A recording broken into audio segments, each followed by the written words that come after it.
Баршаңызға сәлем достар. Бүгін сіздерге осындай әдемі көз жауын алатын красный бархат торттың жасалу жолын көрсететін боламын. Ешқандай қиындығы жоқ, барлығы видеода анық, нақты көрсетілген. Достар, міндетті түрде каналыма тіркеліп, лайк басуды, өз пікірлеріңізді қалдыруды ұмытпаңыздар. Алдағы уақытта оңай деген рецепттермен бөлісетін боламын. Қараңыздаршы, сондай әдемі болып және дәмді болып шықты.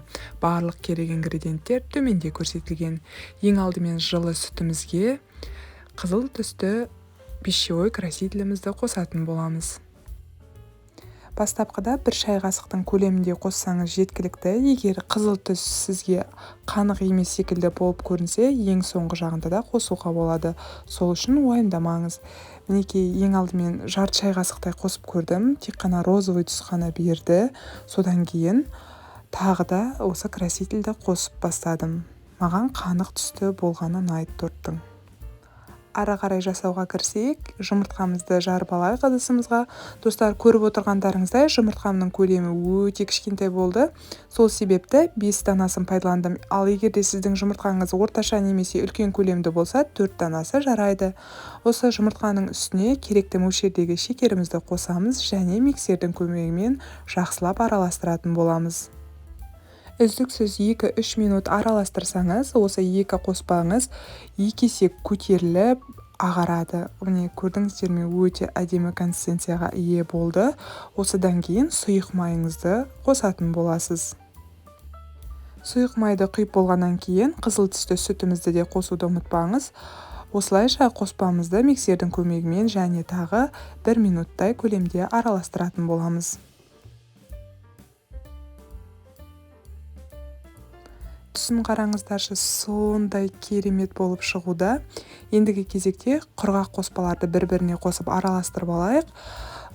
Ұным міндетті түрде менің електен өткізілген. Содан кейін қопсытқыш, яғни разрыхителімізді және какаомызды қосып, қасықтық көмегімен араластырып аламыз. Содан кейін сұйық қоспамызға қосып, жақсылап араластыратын боламыз. Бұл жерде бізге миксердің мүлде қажеті жоқ.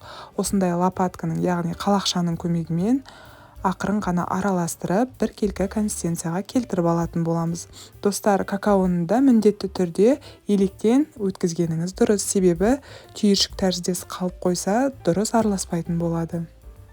Бастапқыдан да сәл қанық болу үшін 6-7 тамшы красительден қостым және тағы жақсылап араластырдым. Ештеңе етпейді, ең соңында да осылай түсін келтіріп алсаңыз да болады.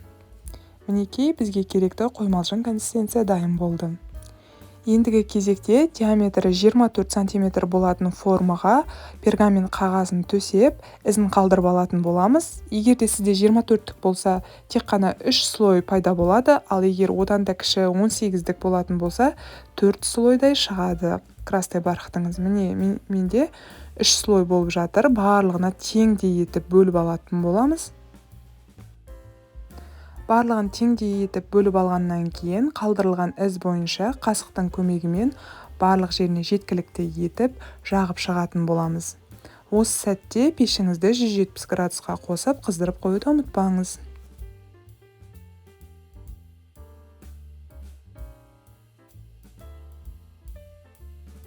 Мінекей, пешке жіберудеміз, 8 минуттай пісіп шығады. Сол сәтті пайдаланып, қалған 2 слойын осылайша реттестіретін боламыз.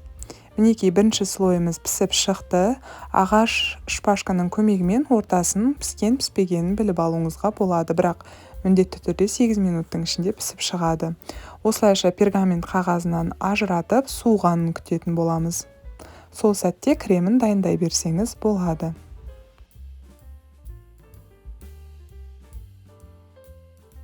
Кілегейлік кремді жасау барысында ең маңызды нәрсе творожный сырыңызда, сливкиіңізді міндетті түрде салқын болуы қажет, және де араластыратын ыдысыңыз құп-құрғақ болуы қажет. Миксеріңіздің басындағы темірлерде құрғақ болуы міндетті түрде. Ең алдымен осылай творожный сырыңызды сахарный пудрамен жақсылап араластырып, сәл қоймалжың консистенцияға келтіріп алып барып қана салқындатылған сливкиіңізді құятын боласыз. Сол кезде үздіксіз 3-4 минут жылдамдығын жоғарылата отырып жақсылап араластыратын боласыз. Сол кезде сіздің сливкиіңіз қоюланып бастайды. Бізге керекті өз қалпын сақтайтын қою крем. мінекей керекті формаға келді. Болды, миксерлеуімді тоқтаттым. Енді тортымызды жинайтын боламыз. Ең алдымен жинаудан бұрын керекті мөлшерге келтіріп аламыз. Енді шамалы пергамент қағазында піскеннен кейін дөп дөңгелек болып шықпайды ғой. Сол себепті осындай қақпақтың көмегімен дөп дөңгелек етіп қиып алдым. Кесіп алдым яғни. Дайын тұрған кілегейлі кремімді кондитерлік мешокқа орналастырып алдым. Енді тортым жылжып кетпес үшін түпкі жағына осылай сәл ғана кремді жағып алсаңыз, содан кейін бірінші слойды орналастыратын боламыз.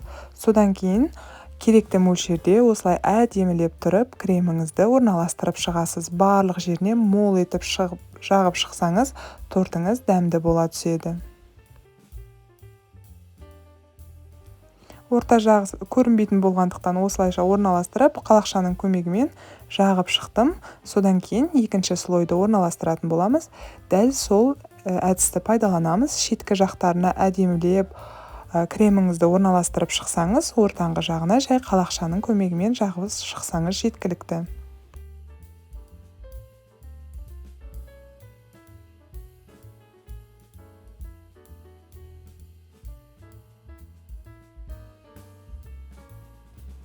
Мінекей болдық. Енді ең соңғы слойымызды орналастырамыз.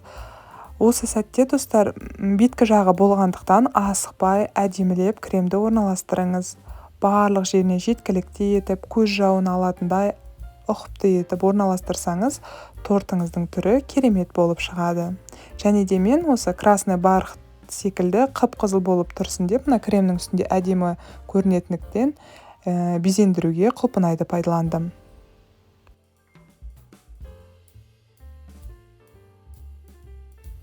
Алдын ала жуып, кептірілген және керекті мөлшерде кесілген құлпынайларымның барлығын тортымның бетіне асықпай тұрып орналастыратын боламын. Қараңыздаршы, әдемі болып шығуда емес пе, ал дәмі сондай керемет, тіл үйіреді. Сіз де жасап көріңіз, өте оңай. Үй ішіңізді немесе қонақтарыңызды таң қалдырып, шайыңызды тәтті ететін осы торт. Мінекей көріп тұрғандарыңыздай құлпынаймен әсемдеп болдым. Содан кейін посыпкаларыңыз болса, менде жүрекше тәріздес посыпкалар бар. Сәл сеуіп шығайын және тағы одан сайын әдемілене түседі. Егер сізде болмаса, ешқандай да қысылмаңыз, оны қоюдың да қажеті жоқ. Мінекей менің красный бархат тортым дайын болды. Сондай ғажап емес пе? Комментарий қалдыруды ұмытпаңыз достар, және каналыма тіркеліңіз.